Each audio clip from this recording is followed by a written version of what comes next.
নবম শ্রেণীর শিক্ষার্থীরা আশা করি সবাই ভালো আছো। আজকের এই ভিডিওতে আমি তোমাদের গণিতের দৃশ্যপট নির্ভর প্রশ্নের সমাধান করব। তোমাদের 2 নম্বর দৃশ্যপট প্রশ্নের একটা সমাধান আছে যে দৌড় প্রতিযোগিতার জন্য মাঠে একটি 200 মিটার পরিধির বৃত্তাকার চক্র তৈরি করা হলো। দৌড় প্রতিযোগিতার রাহিল 13 সেকেন্ডে চক্রটি কেন্দ্রে 24 ডিগ্রি এবং রাতুল 18 সেকেন্ডে 36 ডিগ্রি কোণ তৈরি করতে পারে। অর্থাৎ দুইটা কোণ তৈরি করছে, একজন হচ্ছে 13 সেকেন্ডে 24 ডিগ্রি, আর একজন হচ্ছে 18 সেকেন্ডে 36 ডিগ্রি। এবার এটা থেকে প্রশ্ন যে সম্পূর্ণ চক্রটি অতিক্রম করতে রাতুলের কত সেকেন্ড লাগবে, আর খ নম্বর হচ্ছে 5 সেকেন্ডে রাতুল কত দূরত্ব অতিক্রম করতে পারে, আর গ নম্বর হচ্ছে কার গতিবেগ বেশি তা গাণিতিকভাবে বিশ্লেষণ করো। তাহলে আমরা প্রথমে আগে দেখবো ক নম্বরটা বলছে সম্পূর্ণ চক্রটি অতিক্রম করতে রাতুলের কত সেকেন্ড লাগবে। তাহলে আমরা যদি লক্ষ্য করি রাতুলের 18 সেকেন্ড লাগছিল হচ্ছে 36 ডিগ্রি কোণ তৈরি করতে পারে, মানে 18 সেকেন্ডে সে 36 ডিগ্রি কোণ তৈরি করে। তা আমরা জানি যেহেতু একটা দৌড় প্রতিযোগিতার মাঠ করা হয়েছে এবং এটা হচ্ছে বৃত্তাকার, আমরা জানি একটি বৃত্ত টোটাল 360 ডিগ্রি কোণ উৎপন্ন করে।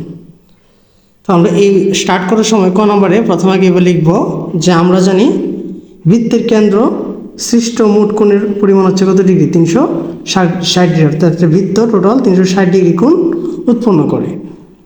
তাহলে এর মধ্যে রাতুল বলছে 18 সেকেন্ডে 36 ডিগ্রি কোণ তৈরি করে, তার মানে 36, যে তোমাকে সময় বের করতে বলছে, তাহলে 36 ডিগ্রি কোণ তৈরি করে সে কত সেকেন্ডে, 18 সেকেন্ডে।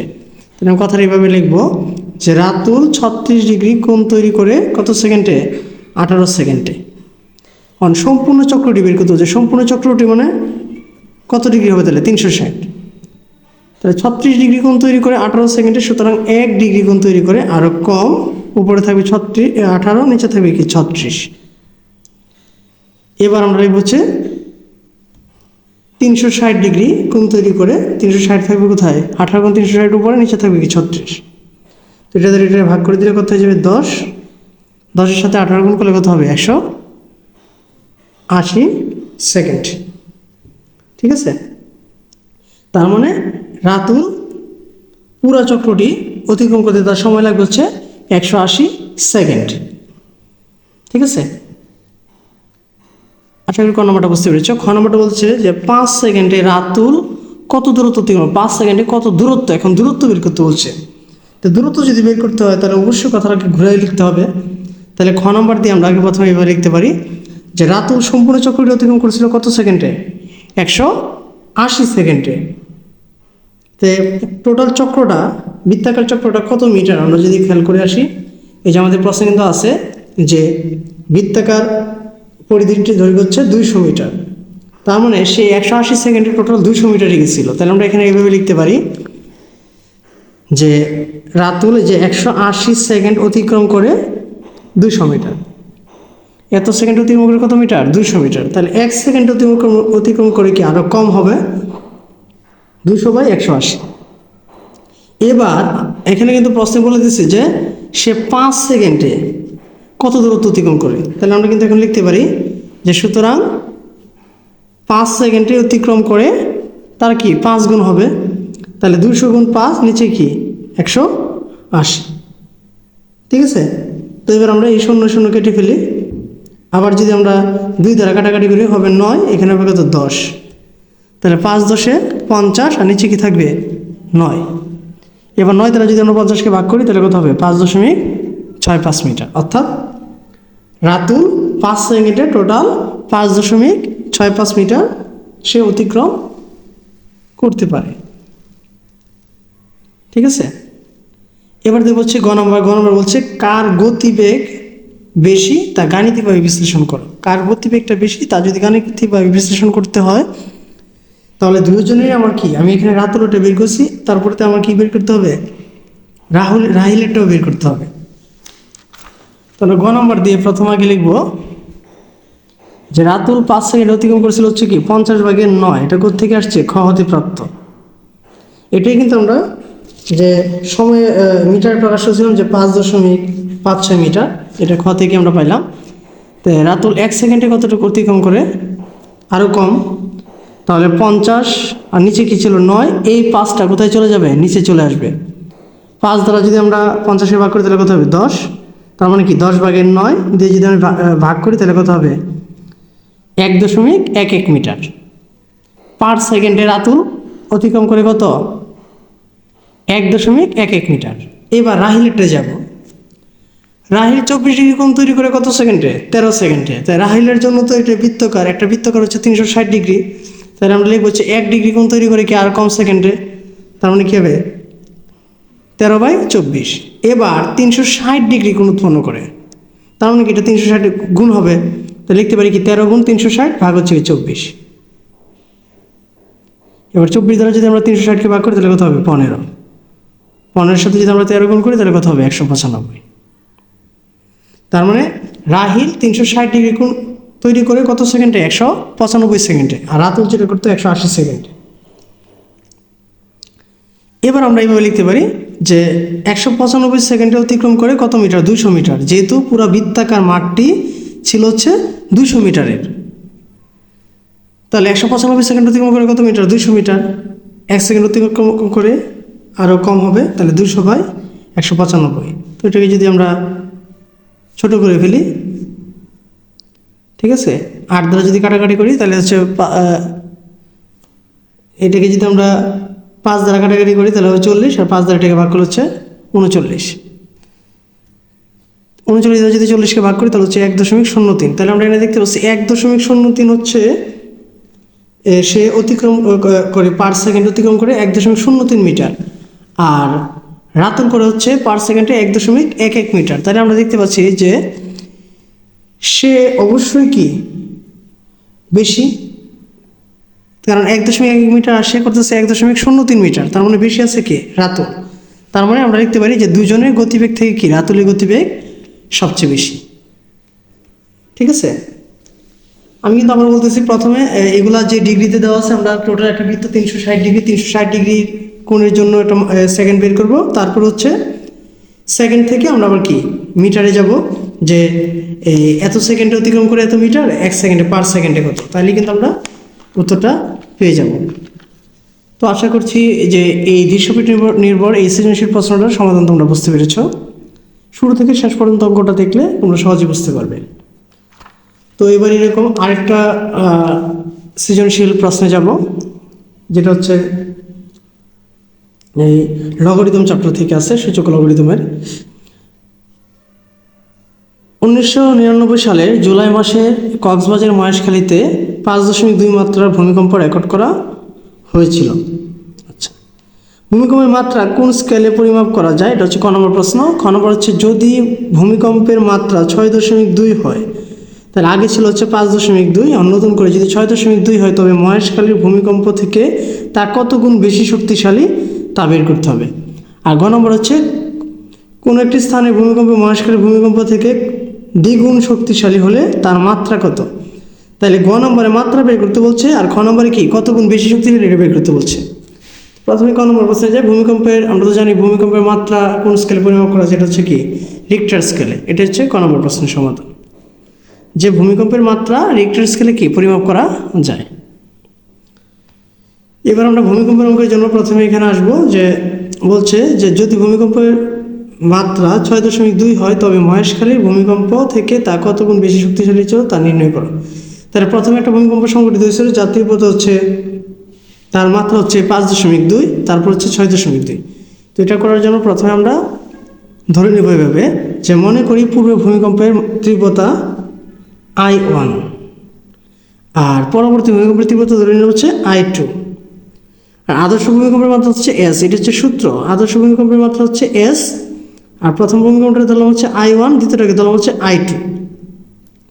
এবার আসো, প্রথম ভূমিকম্পের মাত্রাটা ছিল হচ্ছে 5.2, তার মানে আমরা যদি এটা মাত্রাটা এভাবে প্রকাশ করি তাহলে লগের ভাষায় প্রকাশ করতে হলে log 10 I1/S।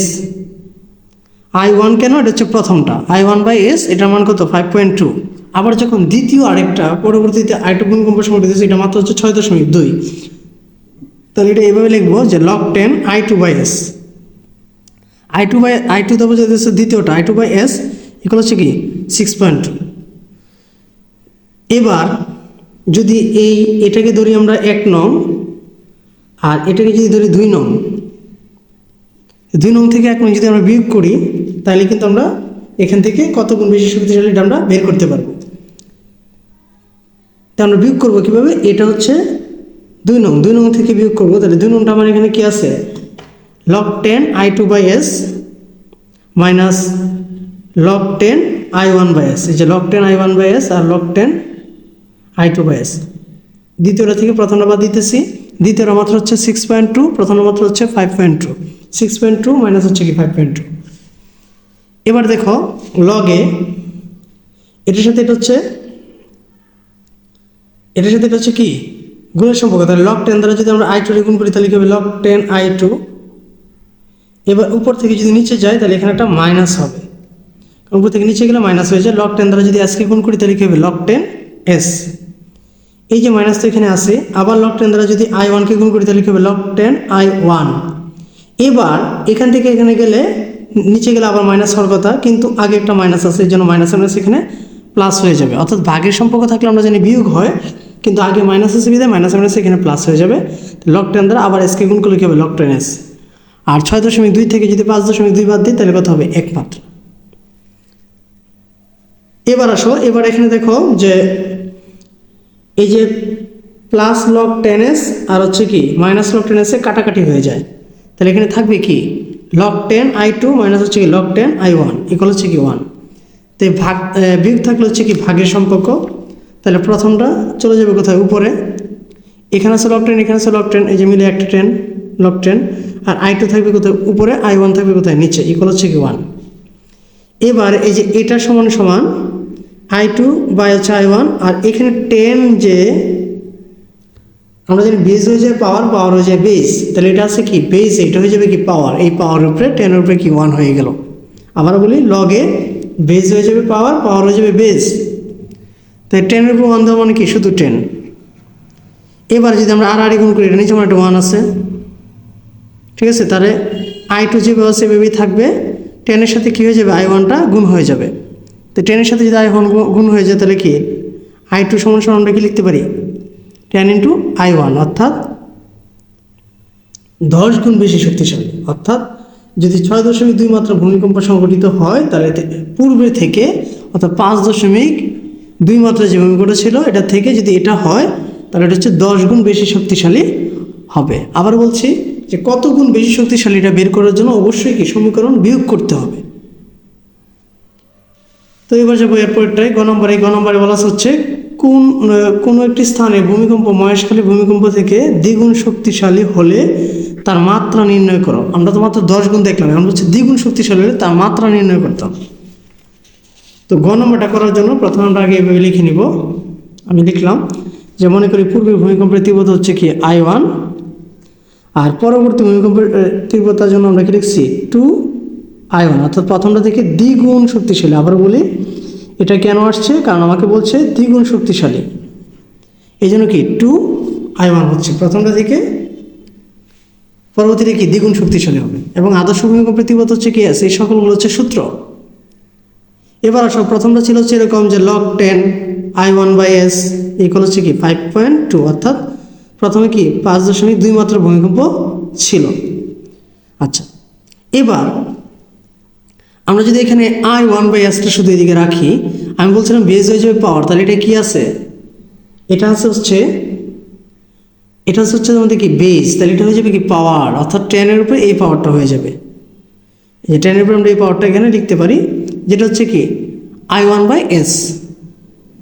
তো এবার লক্ষ্য করো, আমরা যদি পরবর্তীটা যাই, যে পরবর্তী ভূমিকম্পের মাত্রা log 10, এটা হচ্ছে 2I1/s, কারণ কি দ্বিগুণ শক্তিশালী, তার মানে কি দ্বিগুণ হয়ে গেছে বিদায় 2I1/s হচ্ছে। log 10 এর মধ্যেই থাকবে, এই 2টাও 2 এর মধ্যে থাকবে। এটা কিন্তু আমরা ভেঙে এভাবে লিখতে পারি যে 2 × I1/s, আমরা কিন্তু ভেঙে এভাবে লিখতে পারি যে 2 গুণ I1/s। তাহলে এই যে 2 এর মধ্যেই থাকলো, আর I1/s এটার মান কত? 10 পাওয়ার 5.2, এই যে আমরা লিখে দিলাম 10 পাওয়ার 5.2, তার মানে 2 × 10 পাওয়ার 5.2। এবার এই পুরো কাজটা যদি আমরা ক্যালকুলেটরে করে ফেলি, সায়েন্টিফিক ক্যালকুলেটরে, তাহলে আমাদের মান আসবে হচ্ছে কি 5.5। ঠিক আছে, 5.5 কি আমাকে প্রশ্নে কিন্তু বের করতে বলছিল হচ্ছে তার মাত্রা কত, তাহলে তার মাত্রা হবে কত, পরবর্তী ভূমিকম্পের মাত্রা হবে 5.5। তাহলে আমরা লিখতে পারি যে পরবর্তী ভূমিকম্পের মাত্রা যদি 5.5 হয় তাহলে কি আগেরটা থেকে 5.3 থেকে এটি কী হবে, দ্বিগুণ শক্তিশালী হবে। ঠিক আছে, তো আশা করি এই দুইটা অঙ্কের সমাধান তোমরা বুঝতে পেরেছো। তো ভিডিওটি যদি তোমাদের কাছে ভালো লেগে থাকে তাহলে একটা রিকোয়েস্ট থাকবে, চ্যানেলটাকে সাবস্ক্রাইব করবা এবং ভিডিওটি সবার মাঝে শেয়ার করবা। ধন্যবাদ সবাইকে এতক্ষণ মনোযোগ দিয়ে ভিডিওটি দেখার জন্য।